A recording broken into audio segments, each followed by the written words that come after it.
name is Jemima Chomhendo.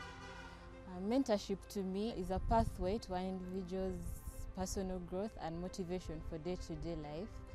And this is through the knowledge, the skills and the advice that is passed down from more experienced individuals who are open to sharing from their professional and personal journeys.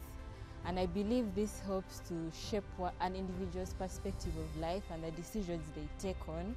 I believe young people should engage more with experienced leaders, because from these interactions you get to realize that the challenges that these leaders faced are more or less the same challenges young people are currently facing.